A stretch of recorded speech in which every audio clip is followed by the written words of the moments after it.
Dr. Paul Devlin, professional rugby player, high performance coach, technology, business person, doctor, Yep. now author. Challenges, let go by sale at 20. Crucia. How old were you when you did your Crucia? 22. Flesh-eating bacteria. Yeah. So there's been some very high-profile highs and some challenges that I don't think everyone would probably be aware of. And one of the questions that people ask me when they look at your career is like, wow, how is he so driven? And so my question to you today is, what is driving you at this point? Is it those setbacks? Is it the release by sale? Is it the coming close to death? Is it the setback in your career? Like, what's actually driving you and motivating you today? Thank you for the invitation to come on the pod. I'm very proud of your work, so it's nice to be here. That's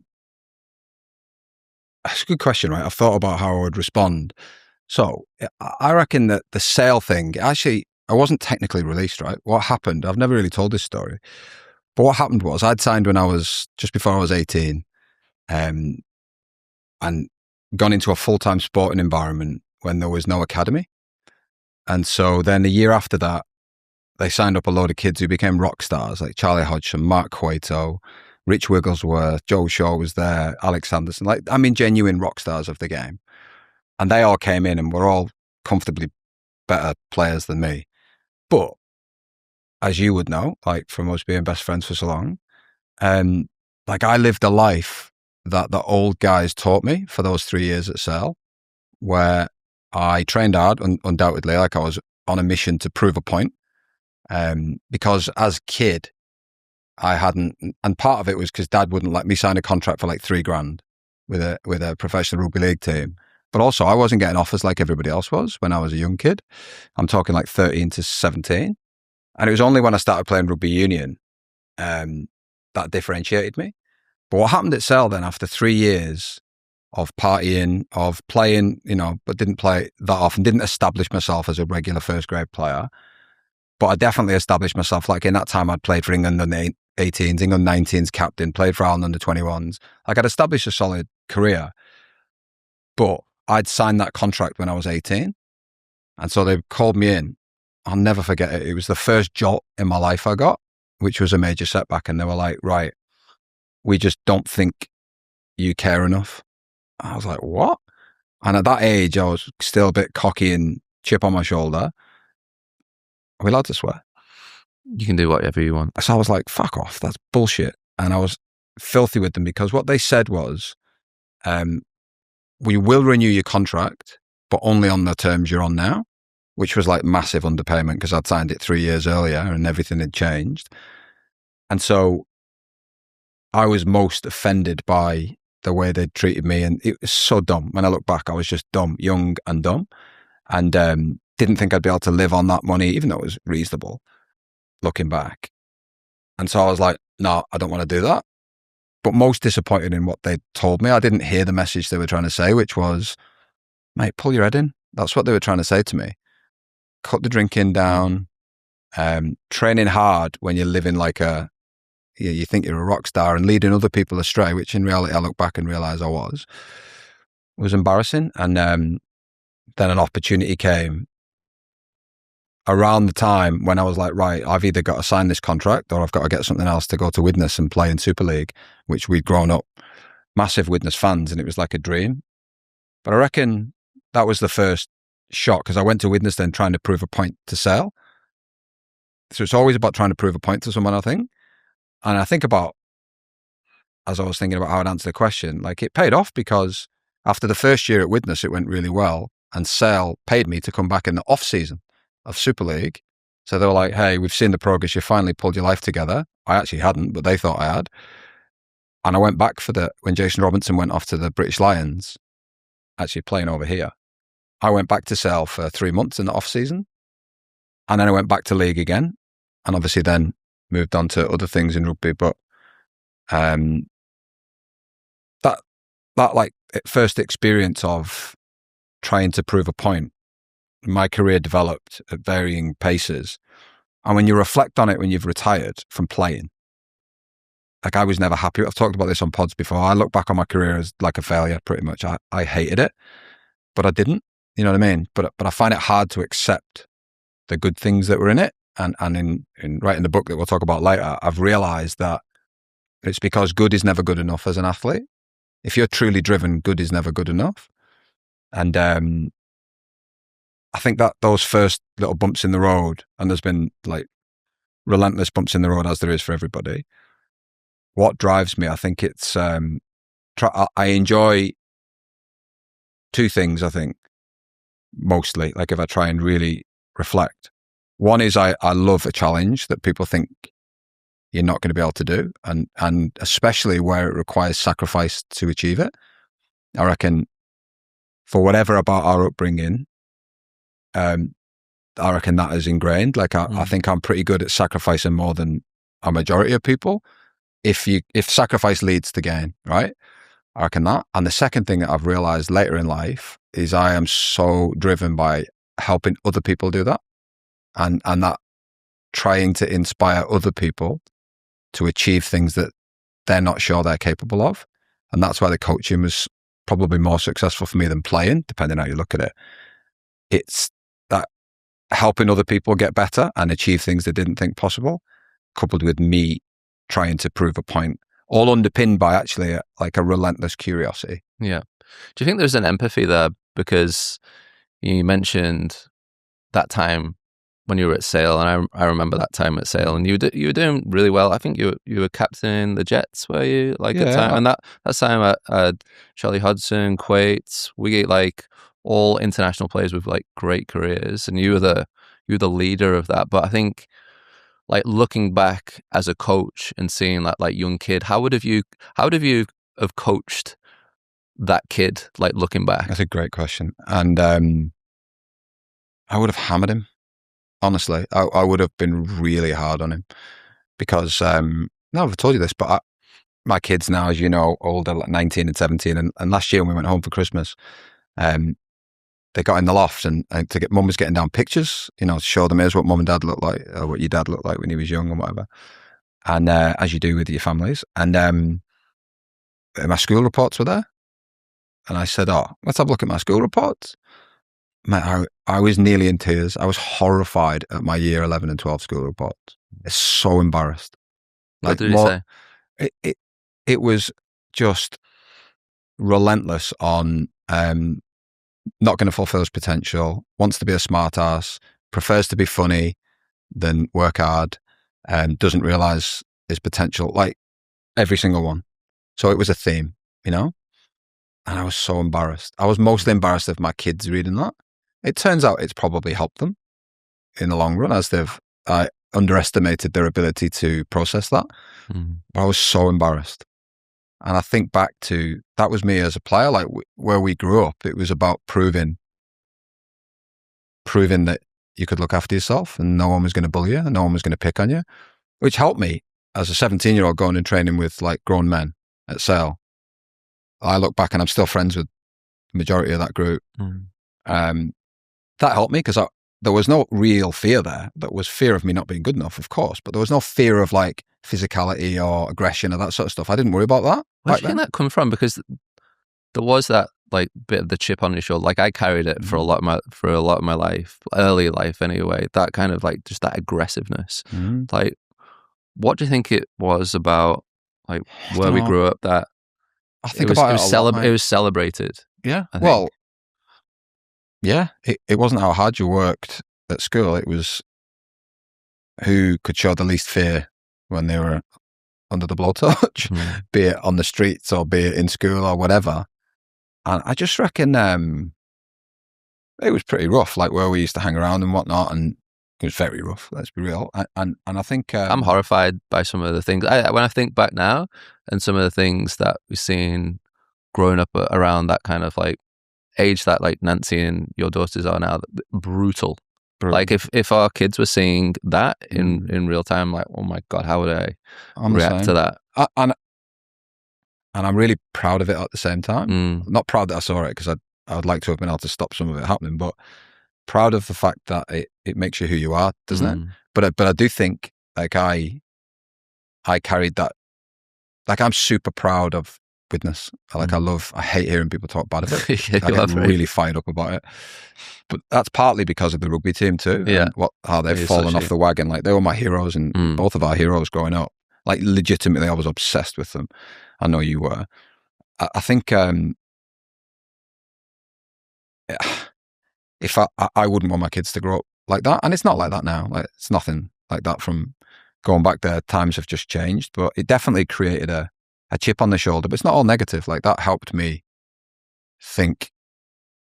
see things that I wouldn't have been able to see without it. And I didn't, like I remember when I first started playing rep rugby union, like playing for England juniors, I was the only non-private schoolboy in that team. So like the conversations I was having with them about what happens in life, it just blew their minds at the time. And it helped give me a bit of confidence, I reckon, because I was thinking, I reckon they're a bit scared. And that was good in a physical, aggressive sport. What I then learned in later life is that only takes you so far. And I very quickly learned in adult professional rugby union, aggression and thinking you're tough isn't going to help you very long. You know, you've got to have more than that. And I wasn't big enough for aggression and physical toughness to be my weapon. It can be a strength, but it can't be my weapon because I'm just not big enough. Hence the concussions. But I reckon the chip on his shoulder is probably a bit of a northern thing too, I reckon. I reckon it's a bit back then, like wanting to prove a point. And I don't see it as a bad thing, as long as it settles at some point and evolves into, which it did for me, thankfully, into like a curiosity. Actually, I'm not going to let anyone put me in a box and tell me I can't do anything, because if they do, I'm going to prove that I can. And I absolutely love that. But what's interesting, I've thought about this a lot. Like I don't really like external recognition. Like I get embarrassed of it. So I'd prefer not. I don't need anyone to know when I have achieved certain things later in my life. Like apart from my close family and friends, who you always want them to care. But other than that, I think it's more. I think I just love feeling like you've put the hard work in to pass a course or to achieve something that you actually didn't think you could have done it when you started it. And each of the degrees that I've done, I've been, again, like the book I helped, one of like 100 authors who helped on, it's called E-Goals by Martin Boucher. And it was about ego in sport. I remember when that book was published, reading it to find a little section that I was quoted, and thinking about ego a lot, and kind of how it's a weapon and a curse in equal measure. And I remember coming up with this kind of theory that I've probably stolen from someone, so credit to whoever came up with it. But if you've got a beginner's mind, you actually can't have an ego by definition, because a beginner's mind means that you don't know and you've got to learn that you're a beginner. Now, how can you have an ego about that if you don't know when you're a beginner? And I reckon that, without me realizing it, drove me in, definitely when I started, that my strength and conditioning masters was my first degree, I reckon, or master's degree. I knew a fair bit about it when I started it. It was just a career I wanted to go down. I just wanted the credibility of passing a degree, the credibility that would give me in the field. I wasn't going to get a job without it, really, or it'd be a job for a mate, and I didn't want that. But when I did my MBA, I had no idea what I was doing in the first month of every module. Like, I mean, no idea. I had to learn it all. I knew a lot of the principles, but I didn't know what they were called. And that beginner's mind, and it was the same with the other stuff that I studied. And then in occupation, when I changed roles, I think that means that you remain egoless and open to learn. And I enjoy that. I enjoy being a beginner. Do you think it's just snowballed? So, as you mentioned, the school, like you were always smart in school, like you were intelligent, but as you said, like you weren't like coming out of A-level straight A student or anything like that. And it seemed to have, like, the curiosity seemed to have snowballed. It was maybe always there, but like one piece of research led to a next piece of research, one degree, and it's I feel like I've had a little bit of that myself. For some reason, as I left university, I started wanting to learn more. Why do you think that's right? Is that just maturity? Is it just what's driving that? Well, the playing career was probably, if you don't have a mindset that if you work hard, you're going to get better, you don't last for 11 years as a professional rugby player. And as you know, like I had 9 knee surgeries in the end. Like I missed a fair bit through injury. But even when you get injured, you have to understand that you're going to have to work hard and learn about your injury to be able to fix your injury, to be able to come back and play again. So I think it became that. But I reckon there's various like inspirations over the years. Like I think watching my mum set up her business and not really knowing how you run a business at all back then, but watching how she just had a vision that she could open up a children's day nursery and look after the kids as she was a teacher, her business partner was a nurse, that they could provide a better service for those kids and it would be successful as a business. And it was, incredibly successful. And she never put profit as important. In fact, she didn't even care if it made a profit as long as she got a wage out of it for years. I think that was it. Watching that and observing that, and at first thinking this is stupid because I was young and arrogant.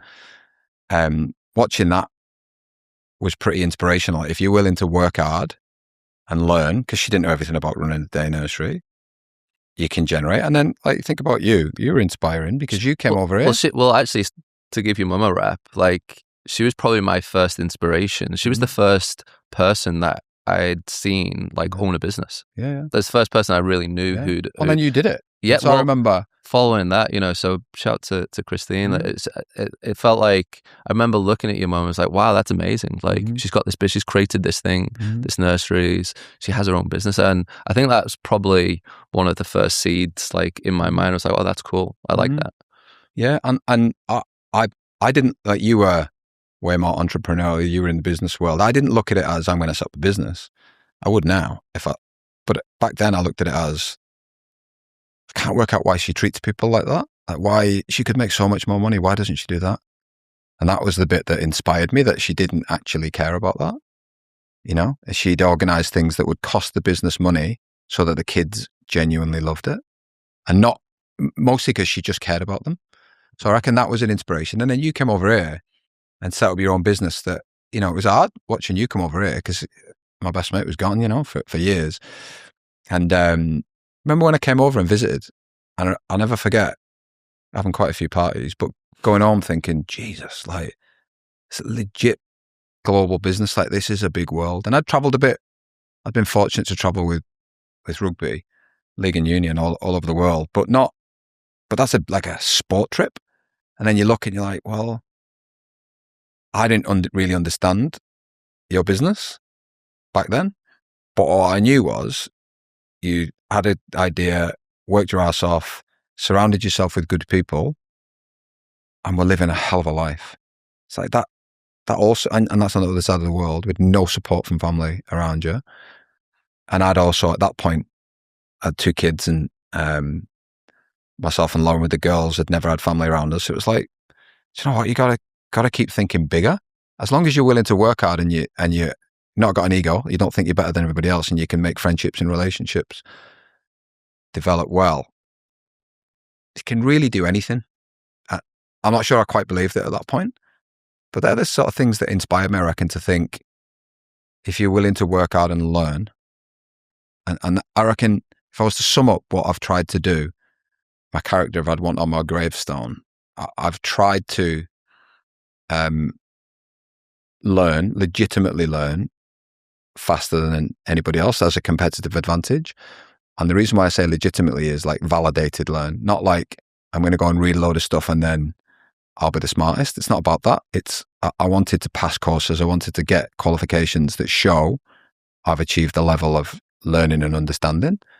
And I find that really enjoyable and energizing.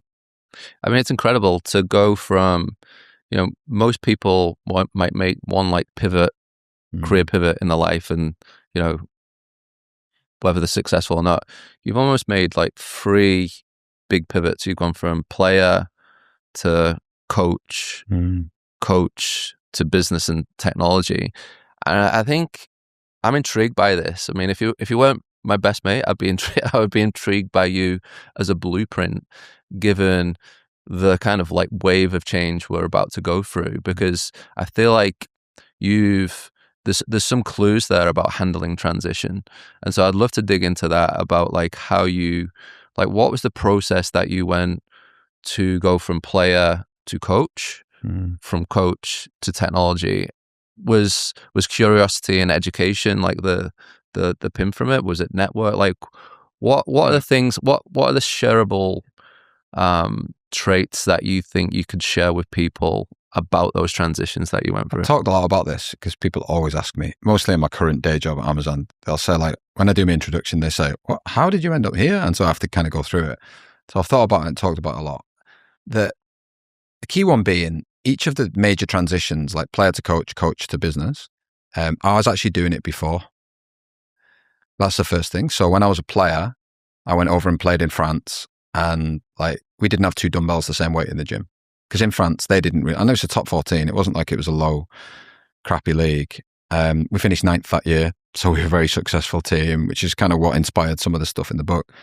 But the reality was, the way they prepared was not textbook at all. And we had 9 foreign players who could not get their head around it because it wasn't their culture. And so I'd started plagiarizing all of the good S&C coaches I'd had over the years and running their sessions. I had a polar heart rate watch, a big massive watch on my wrist. For every training session, I was downloading it to my laptop. It was a home PC actually, and tracking all of that sort of stuff. And I started running S&C sessions. I was like, I need to know more about this. So again, curiosity. I got into the strength and conditioning masters at St. Mary's, and most of it was online. The rest I had to travel to London a little bit for tests and whatever. But got that qualification, and then, you know, I got very lucky in how I transitioned into that role. In that, you know, I was playing in that sevens tournament. I got invited to play in a sevens tournament, went away to Italy for a laugh with the boys, played in the sevens tournament, had a great team, got to the final against Italy live on TV in Italy, and did my ACL, second ACL. So I rock up back to the team. I was fairly well paid in the context of that club at the time, Cornish Pirates, and the owner was like, you've been fired, like, you're gone.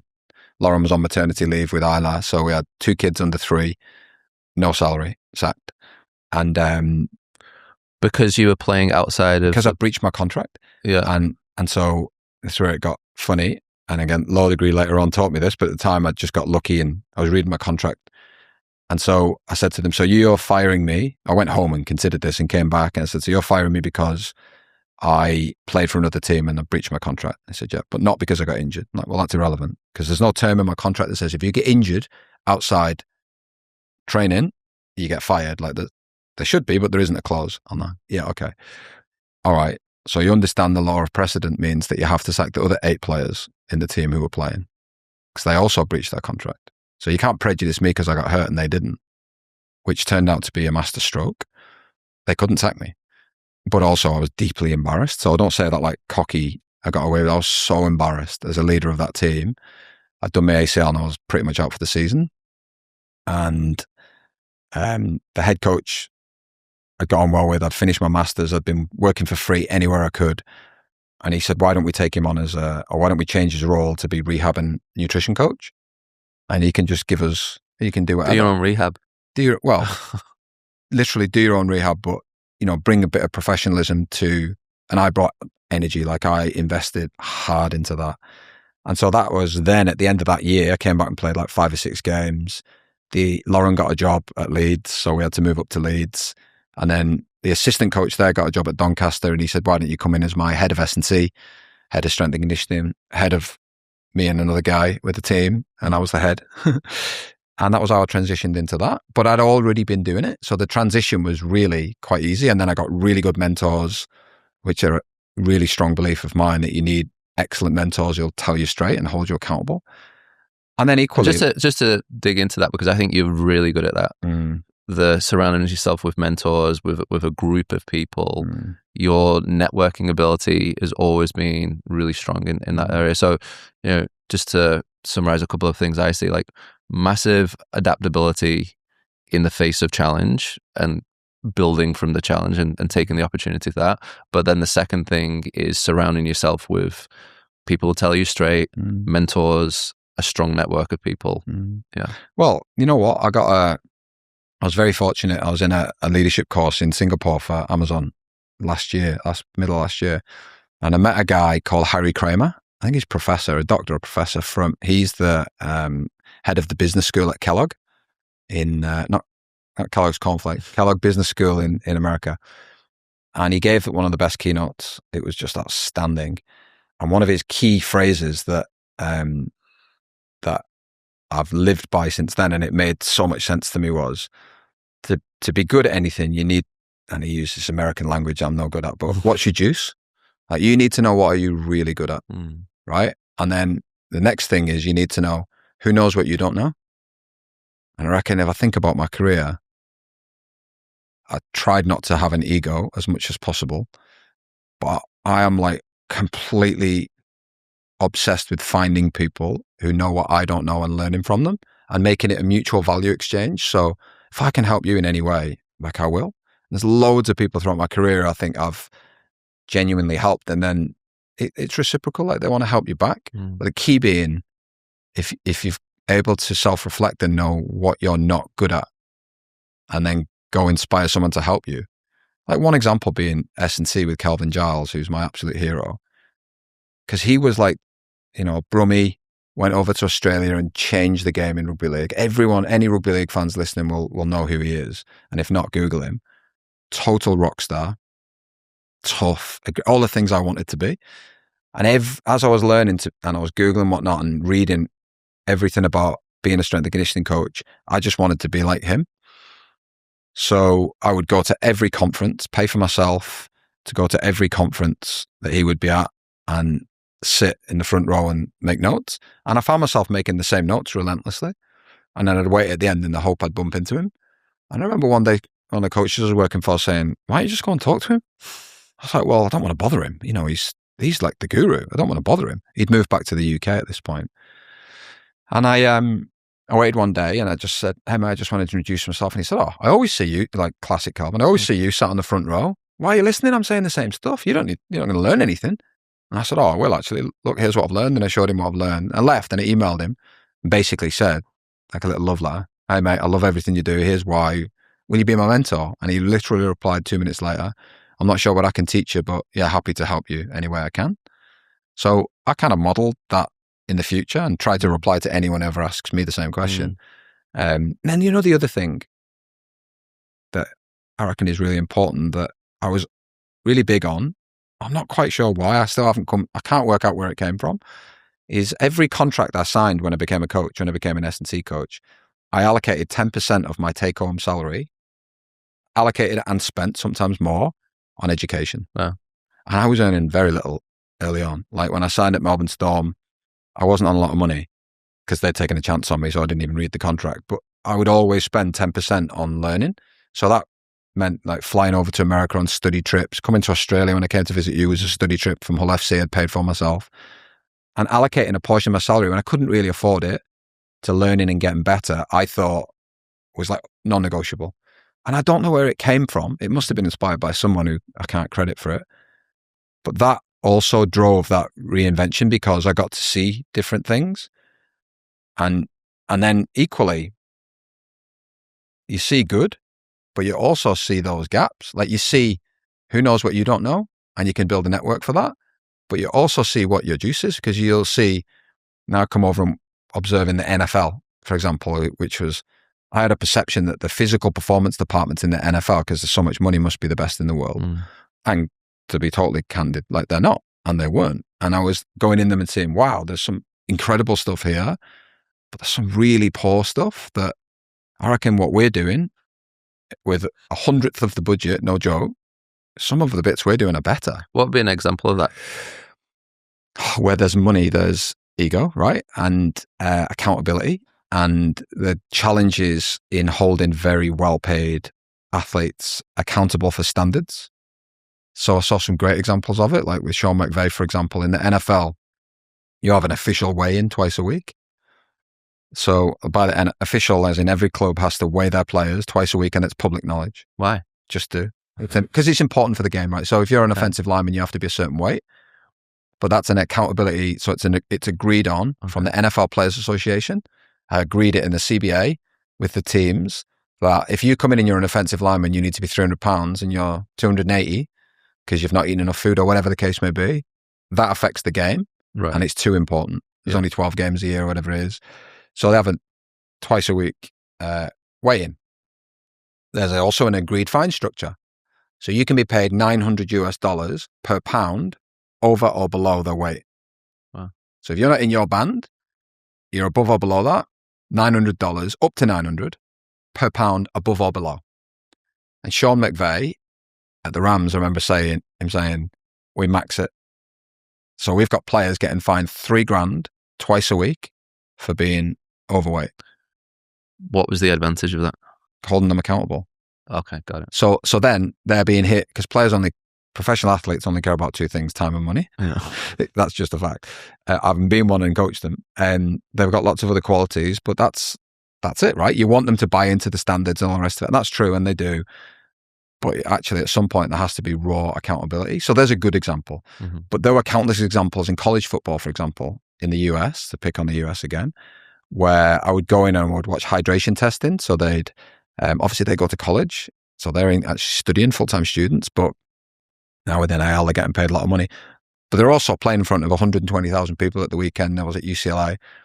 And the players would come in for hydration testing, but they'd do like a tongue scrape, and great science worked out how hydrated they were.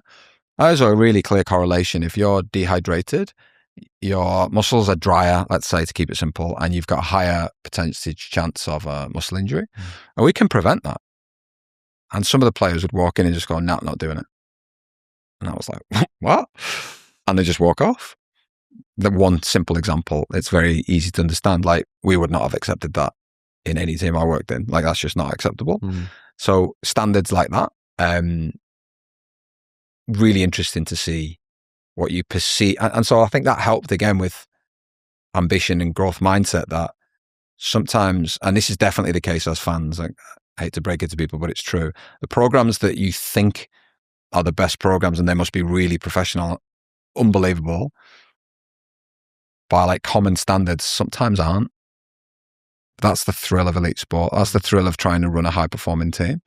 Is the reality is you never get there. You're always learning. You're always trying to find ways to get better. And the more you can review the process and make iterative changes to keep that kind of flywheel spinning, the better. And elite sport's the easiest way to see it. Yeah. So is that the insight that drove you? So you've written a book, Beyond the Trophy, around elite leadership. Was it insights like that was the catalyst to write the book? What was the catalyst to write the book? Like, why now? So the book,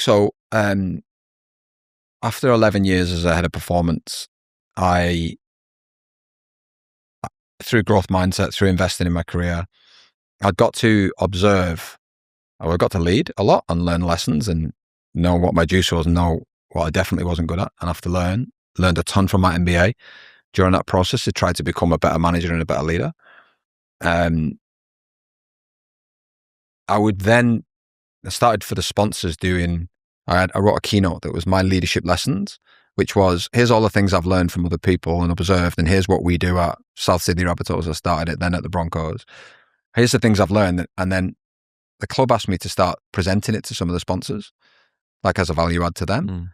And so I would go in and meet their boards, and I would review how they run their meetings, how they run whatever, and do a keynote, 45-minute keynote on like, how do you look after yourself as an executive? Why do you not treat yourself as an executive like an elite athlete? Why do you not think about what you eat before meetings? Why do you not hydrate? I just couldn't get my head around when I flicked to business. And even when I was still in sport, why I would go and review a board, for example, and they'd make I won't name the business, but they'd make a multi-billion-dollar investment decision at the end of their board meeting, which had gone on for like 6 hours. And I look at what they ate, and I walked the chairman through it. Yeah. So it started with breads and croissants and standard kind of fodder in the business world. Coffee, like relentless coffee, which fine, I love coffee too, but then they get to lunch and they'd go massive glycogen dump. Then they literally would bring out lollies or sweets, England, mid-afternoon because people are getting tired, and then they'd make a decision. I was like, let me just talk you through what happens with energy and then what happens with your ability for your brain to process information and make good decisions. You literally could not make a decision at a worse time. So there was that nutrition element to it. Then there was the sleep and recovery side to it, the keynote. And then there was literally the how we form teams and how we hold accountability and how we build trust and vulnerability and all that sort of stuff. So I would do these keynotes and kept getting really good feedback. Then I joined Amazon, and it took me about 6 months to build up the courage to talk to our managing director at the time for ANZ, Adam Beavis, who's a legend, mad Storm fan.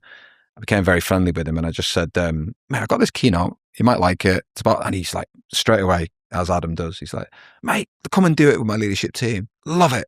Awesome. Anything to do with sport. So, okay. I presented it, and it had a lot of motivation in it. It's got a video at the end that's a bit of a tearjerker about finding your why and whatnot. And they loved it. I would have done that now over 150 times for customers and internal at Amazon. And every time, probably for the last 100, at the end of it, whoever booked it came and saw me and said, like, oh, what can we do now? Can we get you in for like once a month? And I said, oh no, I can't. Like, I'm not a leadership coach. I'm just giving you the benefit of my experience. I'm not saying I know the answer. And I'm like, but you should. Then I did a keynote at a conference in Sydney called the Culture Conference. And Johan Hari was the keynote. I'd just finished his book, Stolen Focus. I finished his book. I was like, that was unbelievable. But I didn't know he was the keynote, right? So I walked into the green room. I walked in and I like pulled a funny face at him. I was like, that's Johan Hari? I said, Johan? And he's like, yeah. I'm going to have to swear now because he swears like a trooper. I said, I've just finished your book, Stolen Focus. And he went, fucking awesome, mate. And I was like, what? I didn't know he swore from reading his book. And got chatting to him. I gave him all my feedback straight away. Mate, here's what I loved about it. Boom, boom, boom, boom, boom. And he's like, what are you doing here? I said, oh, I'm actually presenting on I'm your warm-up culture. And yeah, I said, I'm a bit embarrassed now, if I'm honest, that I'm going before you, but here's what I'm talking about. And he's like, mate, I talked him through all the keynotes I'd been doing and probably took my chance, right, to try and get his opinion. Yeah. And he goes, mate, you got to write a book. I like laughed. And he said, what are you laughing at? And I said, me write a book? And he said, yes, I can't write a book. And he's like, why not? I said, mate, who's going to want to read it? And he said, who gives a fuck? I said, what do you mean? He said, well, do you care if anyone reads it? Are you doing it for money? And I was like, no. He said, what if you can help people? I said, well, yeah. And he said, what about when you leave your course, you can go, well, here's a book. You know, it's got the way I think and it's got the philosophies and mechanisms. And so I went back to my house, and not immediately, but over the coming weeks, as you know, I travel a lot with my job. I started taking my notes with me. So every time I write a book, I would make notes on the book. And I've always done that. And I started like taking the notes and reading them. And one, I couldn't believe I'd wrote it. The notes, firstly, I was like, I don't remember writing that, which tells you about how your memory works. But I was quite impressed with my notes, which, let's be real, your notes? I literally write them. So thinking in a notebook, notebook, and like mostly little black books, right? And I started finding lots of themes and whatnot. So each time I'd fly, I stopped watching TV, even I would be so deep in it because it was helping me get better. Yeah. And I was applying it. I wrote maybe 5 or 6 LinkedIn articles on leadership and things I'd learned. And I got incredible response from people saying, make more, like, please, or give me more, and asking me questions about it. And it was like, this was my outside of my day job, which was very busy. So I was writing this on planes and whatever. So I didn't get a chance to respond to many. I kept thinking, I should write this book. I should write this book. The articles that I'd written and the ones that I hadn't published on LinkedIn, I was like, I've got the framework for a book here. So what I started doing, I was telling you earlier, I started dictating what I thought the chapters would be, because Siri was pretty good at listening to me and minimal, like it pretty much recorded what I said, which was cool. And then after a while, I had maybe like 12 or 13 chapters. And I used AI at one point then, because people always say to me, oh, did you use AI to write the book? I'm like, try it. AI can't write a book. Well, it can, but not in your words. Yeah. So I was like, what am I missing here from a chapter perspective? And got some good feedback. And I was like, oh, I can answer that. went back to recording, took another couple of months. And over the course of about 18 months, I ended up with a lot of written content. Then the most challenging part of it was editing. So every time I would edit, anyone who's done this will agree, like as soon as you edit one bit, another bit comes, another bit, and it just becomes a list of things to do. And I didn't have enough time. And the second bit, I kept thinking of stories to add as I was rereading what I'd wrote. But the inspiration definitely was an extension to the keynote, like a genuine belief that if this helps anybody, if they read the whole book and one chapter really helps them, like I'm delighted with that. I'm absolutely delighted with that. And inspiration from Johan. Nice. So if you had to take, say, 2 concepts from the book, because there's a lot of concepts in there, it's really, there's so many like interesting frameworks that I know you've put into use over time. If you had to pick maybe 2 concepts that were like musts for people in leadership, what 2 would you pick? Very hard this, but as you know, all of the concepts are other people's generally, who I've referenced. But I would say the truth ecosystem and safe harbors, I've literally lived that and watched that work. And so in its simplest form, a truth ecosystem is the best idea wins regardless of rank. Is that Ray Dalio? Yeah. Yeah. And the All Blacks, like in the belly, not the back, from a feedback perspective, which I love, like the All Black in the belly, not the back. Like, but you can't, so that's total truth. And then the safe harbor is you can't be, which again, there's some stuff in about Ray Dalio and truth ecosystems when they become weaponized, actually. Oh, I don't mind us talking honest unless you're talking about me, in which case you can't be honest. So that's different. That's not a truth ecosystem. It has to be uncompromising for everybody. But you can't do that unless you're in what's called a safe harbor. So unless you build that culture of genuine love and care and vulnerability, and again, there's some wonderful exercises in there that I've done with lots of teams, I've seen around how you can build trust through vulnerability.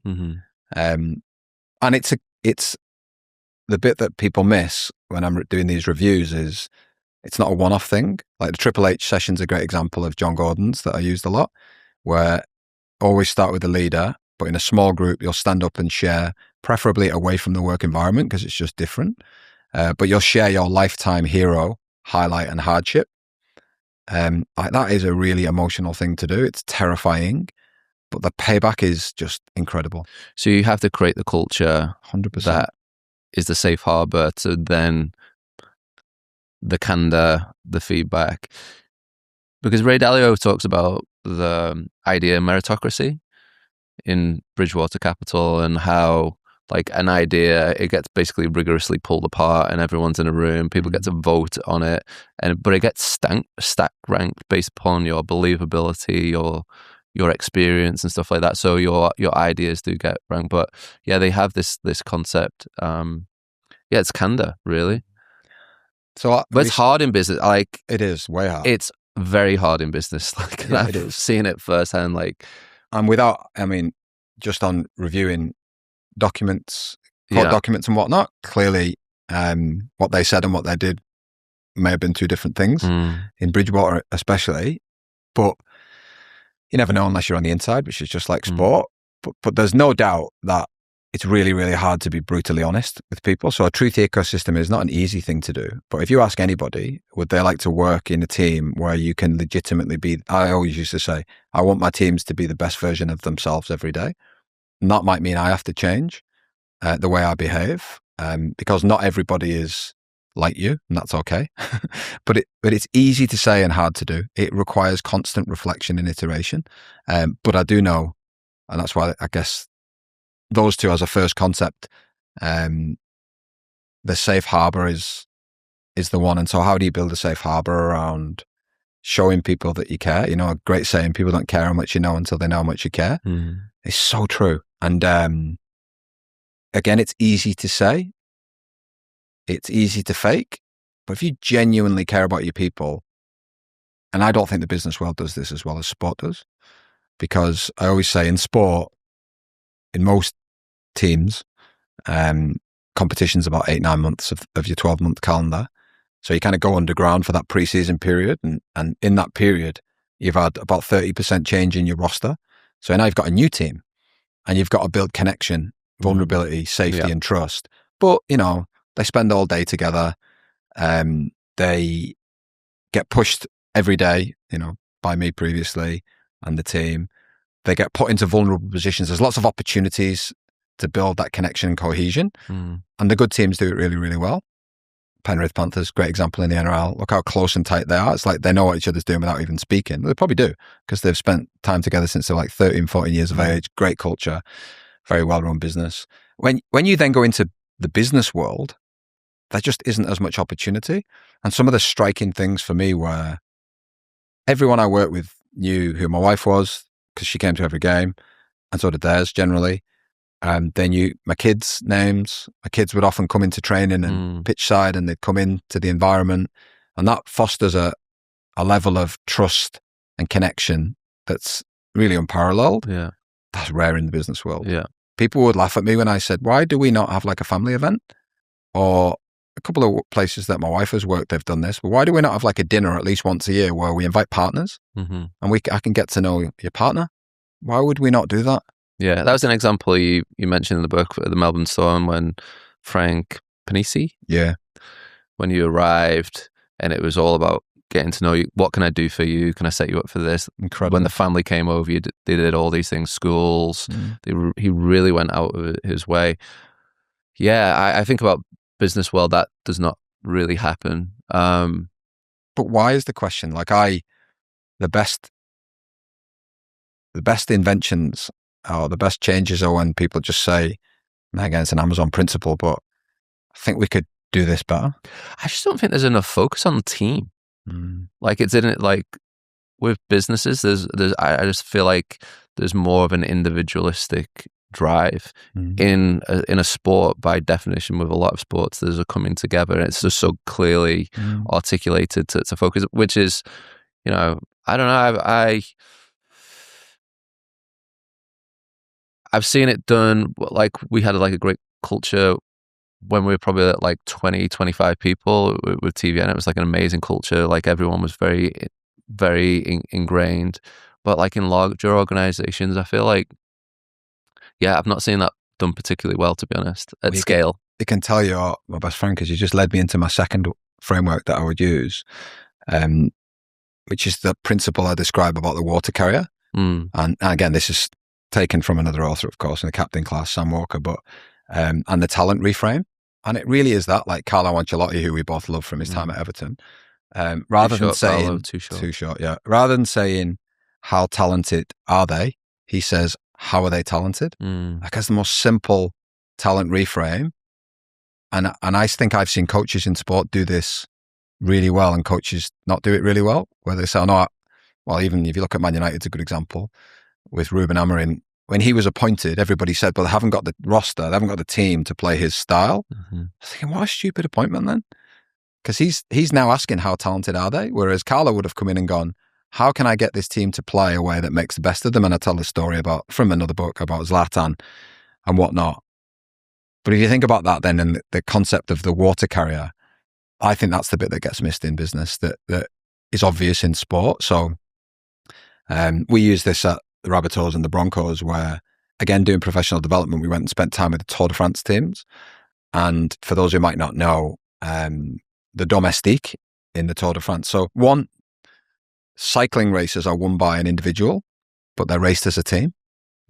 So if you race for Ineos, but you win it as, Chris Froome, which is crazy. So that means the rest of your team help one person win, which is unique in and of itself, right? Then the domestiques, their job is to do whatever it takes to help you win. So ride into the wind and block it so you can get a slipstream, go back to the car and get the snacks and whatnot. And so we came up with this concept of, in a team in rugby league, if you need to recognize the behavior you want to see more of. And so how do we recognize and ritualize people who live our culture and our values? Because that's how you'll reinforce it. And so we came up with the idea of awarding a domestique after each game. Who's the player who's lived the values that no one in the crowd would have seen? Gus Gould and Joey Johns would never have commented on them. But actually, they did all the cleanup work and they did the things we value internally that no one outside this door does. And then what we did was we got a bright yellow, to recognise Tour de France, jersey, and they trained in that jersey all week. And it was hilarious at Bronx because the media started thinking it was a jersey colour for injury. Yeah, right. So, whoever's injured this week, Payne Haas has got the yellow jersey on. Must mean he's in. And it went on for like months and it became like a running joke inside that they thought it meant it was an injury and it wasn't. And they were reporting it like that. But it was really a way of recognising the behaviour that you want to see more of. And that concept in the book is around like the water carrier. Who's the person or persons within your team who literally are there to help others. And sport's really obvious because when you look at a team game, most sports are team games, even golf, like you think, how good's a golf without a caddy? Maybe. I mean, they talk about the team now. Yeah. When the golfers are being interviewed, like tennis, the same. Team, yeah. So if you think about that, like it's obvious to us as executives now in business world, it's obvious that you need water carriers in your team. You need people in the team who help others get better, and that might be their only job. They're there to clear the path for the others. In the business world, you need them too. But do you recognize and reward those people, or do you recognize and reward the ones who are the most charismatic or the ones who talk shit? And that's the challenge. And it's not easy. Like no one ever said it. I'm not giving it as it's easy. But I think if you've got the idea of the book. How do you translate that then into business? Have you got any ideas how you can translate that into business? Yeah, I think one is connection, cohesion. I think you need to know your people. Yeah, I think you need to know what makes the boat row faster. So what are the behaviors that we've said matter? And then are we reinforcing them? Are we actually validating when people achieve them? So one simple example, rather than, which I blew my mind in the business world in comparison to sport, but when we celebrate our wins, I've got to celebrate our wins. I'm like, what? Like in sport, no one celebrates wins. You don't sit on a Monday morning and say, okay, let's chat about how good we were on Friday night in the NRL. Like, people would go, are you serious? What about all the things we did wrong and didn't get? We need to get better, And when you lose, obviously it's change. In the business world, there's sometimes an avoidance to review failure, which again, as you know, Amazon, there isn't. But in the business world, I'd be saying, hey, the single biggest thing you can do is don't blame people when things go wrong. Find out what led to it going wrong and who could have helped them make it into a win. And so having mechanisms that, again, are described in the book around recognition and reward and understanding and connecting and making sure that you show the people who are doing that they matter. Because there's also that concept of the doormat, right? Around you're a water carrier and you're serving other people and you're helping other people. You can become what's termed the doormat by Sam Walker around, well, actually, it's just one example I give in the book is Jason Clark at Souths, because sports examples are easy to articulate. Like when the meet had finished, if it wasn't a theatre room, he'd be there and I'd see him stacking all the chairs. And at the end of training, all the players are going because they care about the recovery and they're being professional. He'd help the kit man collect up all the gear and the water bottles and whatever else. That was a shock to me when I came to the NRL. That in the NRL, I'd be like putting out all my cones and collecting them all because that's what you did in Super League, where there was very little investment in comparison to the NRL. People are like, what are you doing? So I'm picking up my cones. Oh, no, you don't need to do that. Get on to your next drill. I'm like, no, I'm going to pick up my cones. Like, you don't need to. There's someone who does that. Which, again, if you transfer that to the business world, just because that's the way we've always done it, doesn't mean you need to carry on that way. Is there a way of recognizing the individuals who are helping, and maybe that's in the process of reviewing failure? Is there a way to recognize? I think there is. Yeah, people who are enabling the behaviors that you want to see, and one of the simplest ways, as I would say. But is that just is it just being clearer on values and then the link between values and the individual? Because I feel like there's like three buckets in business. There's like 10% high performance. There's like the 70% like middle bucket, and then there's 20% underperformance and out. That used to be like the culture, for example, at Microsoft, which I think was borrowed from like GE. Like there's that whole like that's just classed as like mediocre, but in that mediocre, that they could be like living the values. I don't know. So I'm more rather than like an annual process like that, I'm more talking about a multiple times daily process. Okay. So to give you a clear example, rarely in business do I see meetings be reviewed. Mm-hmm. Every single time I presented in professional sport to the group or in a staff meeting or whatever, we'd do a hot review at the end. Not just me, and I didn't initiate it. It came from other people. It wasn't just me; it was everybody. We plan what we're going to say.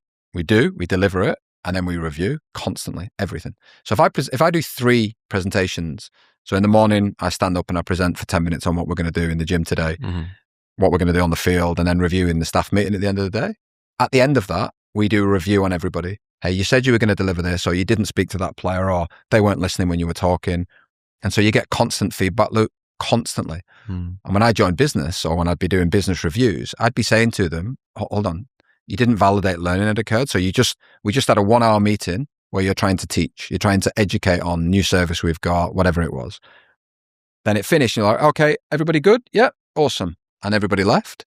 How do you know they learned? And they'd be like, what? And I'd say, well, if I go and ask them, tell me 3 things you took away from the meeting. They'd be like, it was nothing like you thought they'd take away. So you've now just lost the chance to validate learnings occurred.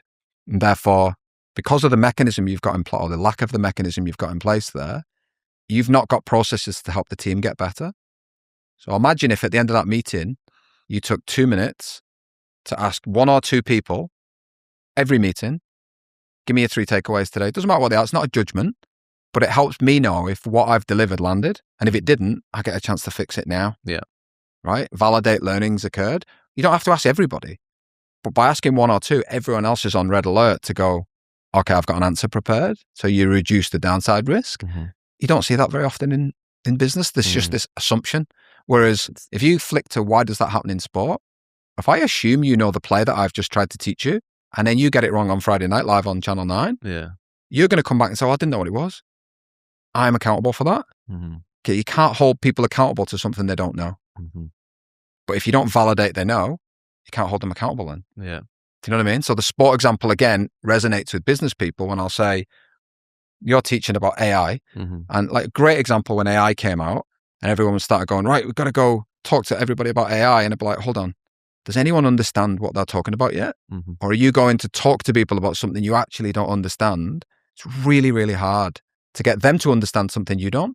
So why don't we sit down and learn together and validate we actually know and can talk about something before we go out and take it elsewhere? Again, principles that makes total sense to everybody in sport and outside sport looking in, that principle of validation of learning.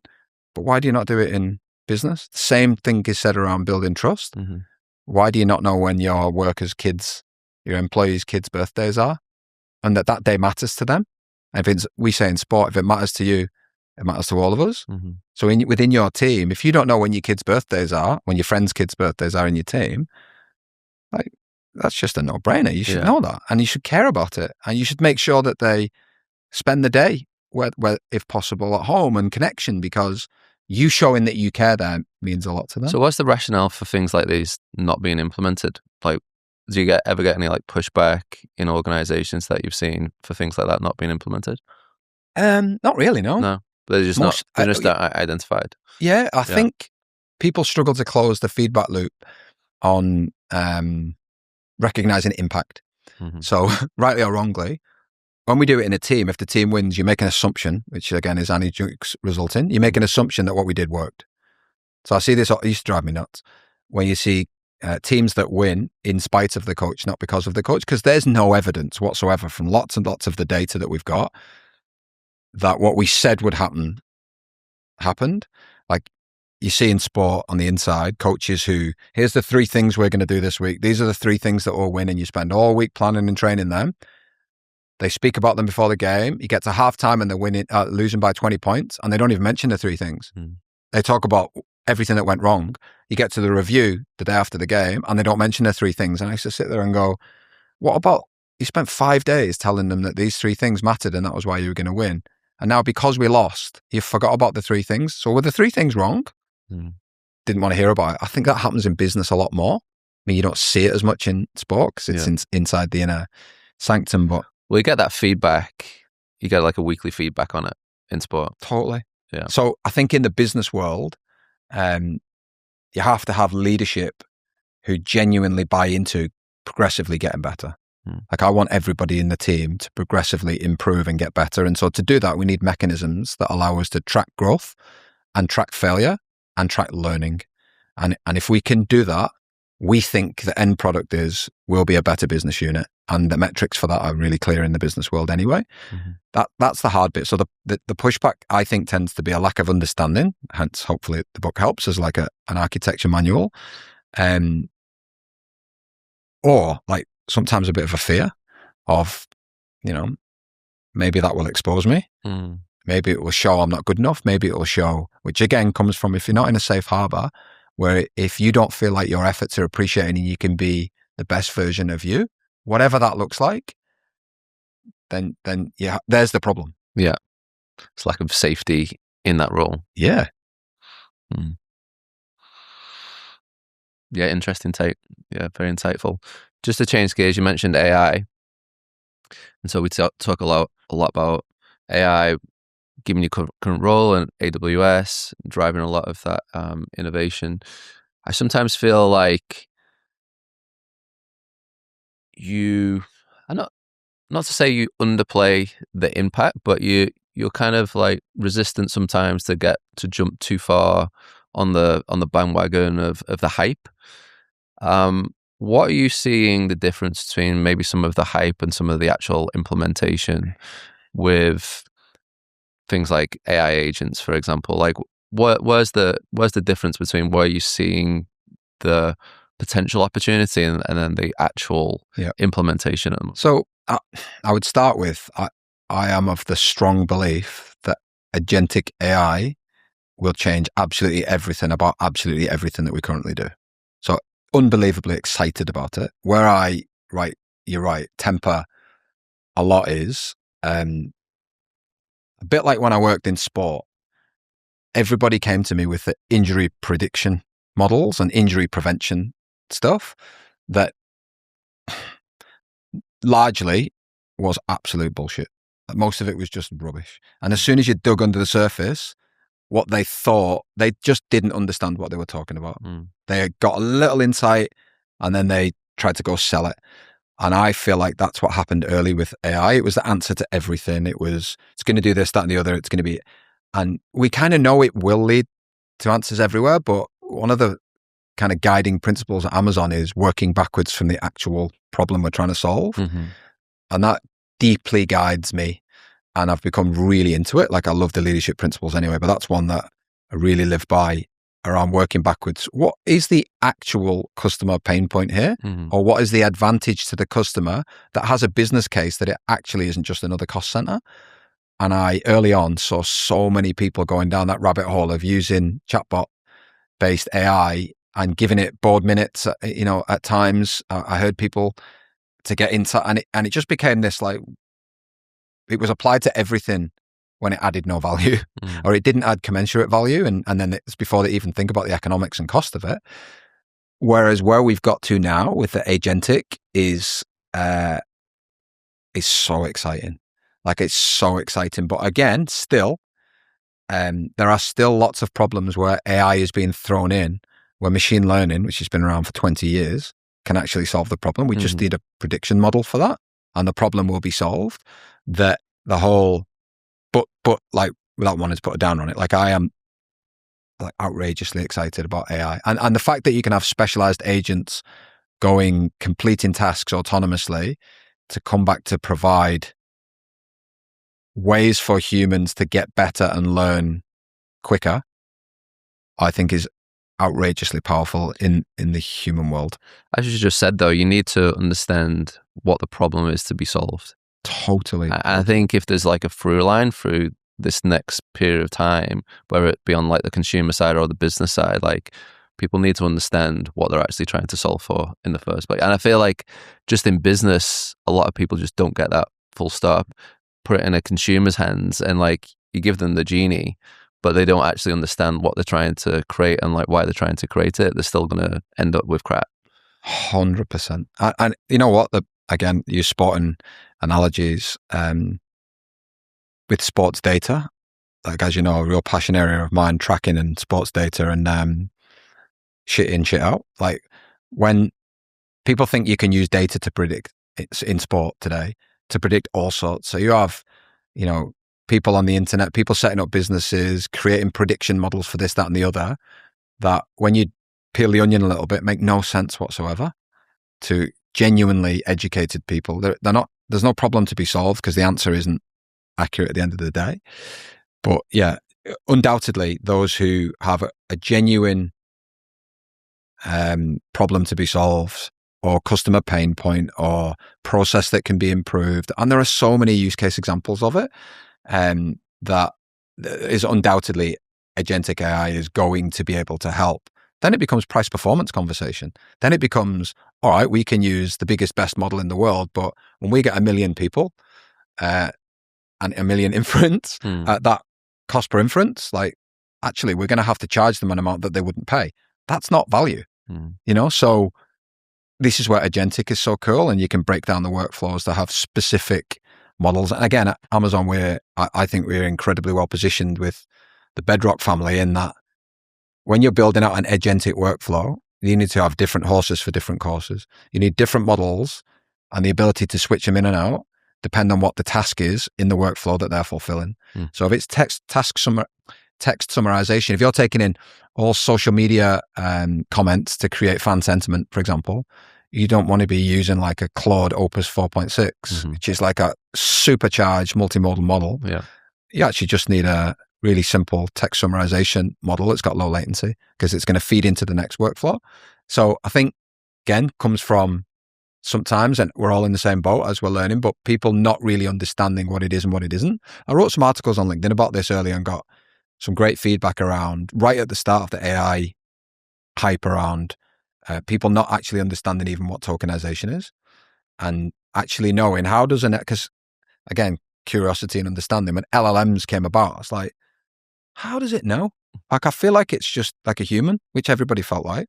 How does it know what to say? I can't work out. And so then getting to understand tokenization, and then how they train the models, and then context and prompting. And as you start learning about those real basic things that I know they're not basic to everyone, but when you learn about those, it really helps you understand where the best places are for AI. And then again, like, we have lots of people who can help to do that. But I mean, it's super exciting. Is that one of your concerns around, like, where the data is actually, not where the data is coming from, but the data that is being used to come to the answers? Like, is it actually complete data? Not so much that. I think the context is key. Like, AI, you're going to hear a lot about context. And so, like, we have knowledge bases, which is the ability to provide deep context for a specific area. Like, undoubtedly, there'll be kind of big LLMs, lots of different LLM models, but then also you've got the knowledge and the knowledge bases and the context that comes from them to allow it to actually understand what it's talking about. If you think about why that matters, so LLMs are trained on the information that they can be fed into that model, and then they'll have various different training styles that enable it to understand what it is and what it isn't. If you, again, go back to sport, if you look at sports tracking data, there's not very much sport tracking data available on the public internet that is used in training those models. So HR zone 4, heart rate zone 4, which anyone in high performance will know what that is from their exports. An LLM doesn't really know what that is until you tell it. So if you've got a knowledge base on, hey, here's all the public peer-reviewed research, here's all the context for what those terms mean and why they matter and whatnot, that supercharges the ability of an LLM or an agentic workflow to provide genuinely insightful answers. Context. But until you know what the question is you're trying to solve, and it might be like in a sporting context, like I think about my old job, so we would plan, do, review, load, right? Plan, do, review. And to the best of your knowledge, you can't really track internal, what impact did that have on me physiologically? But we would be able to track everything external, and then we can look at heart rate as an indicator of that and other various other tests. But you're able to then in giving the model the context, you're able to assess, did it do what I think it would do, and help me see things that I might be missing. That's gold, really. Yeah. Same in the business world. If you're able to use AI to help you learn things faster, to help you know when you're going down the wrong path, to help you meet the moment with customers, more real time, as it were, internally as an internal productivity tool, like we are right in that path right now. Like some of the tools that we've got available are absolutely incredible for that. Then the customer facing side of it, some good examples from where I work with PGA Tour, for example. I know you're a mad golf fan with Augusta on at the minute. The ability in its simplest form, every shot's tracked, every shot live with PGA Tour. All the data for every shot is accumulated through computer vision. You're able to tie those two together and use AI to create a graphic of every shot ever played in the PGA Tour with commentary that is essentially in human language. I mean, it's incredible. And so that, from a fan perspective, I can then go engage with that. That's very trackable, like, use case. But I guess the challenge within business is that nuance, like within an organization, where it's like